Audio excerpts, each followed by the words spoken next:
el lloc on ens trobem avui és el Parc de la Ciutadella. Antigament, i aquí hi havia la Ciutadella, una gran fortalesa construïda per reprimir qualsevol sublevació del poble de Barcelona o del poble de Catalunya. Durant dècades i segles va reprimir aquest poble incansablement.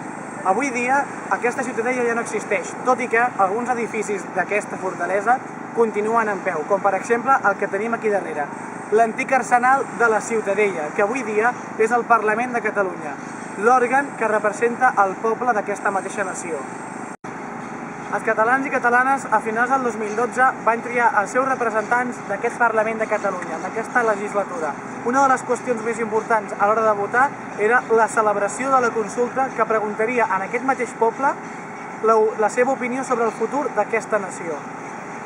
Des d'aleshores, milers de ciutadans, de persones d'arreu del món han demanat cada dia que aquesta consulta es pugui celebrar.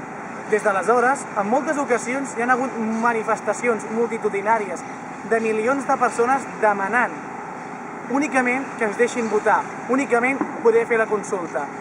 No podem permetre que des de Madrid, per cada persona que ha dit vull fer la consulta, vull votar, vull utilitzar el meu dret a expressar-me lliurement, haguem rebut un no rotund. No, s'ha acabat, s'ha d'acabar. Si permetem que imposin el seu criteri, si permetem que recolzin a la Constitució quan més els hi convé, no acatant més d'una sentència del Tribunal Constitucional. Si ho permetem, on està la nostra dignitat com a poble?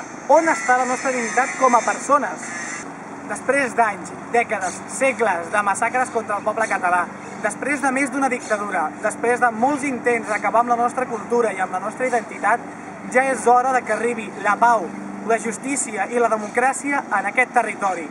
El 9 de novembre volem votar.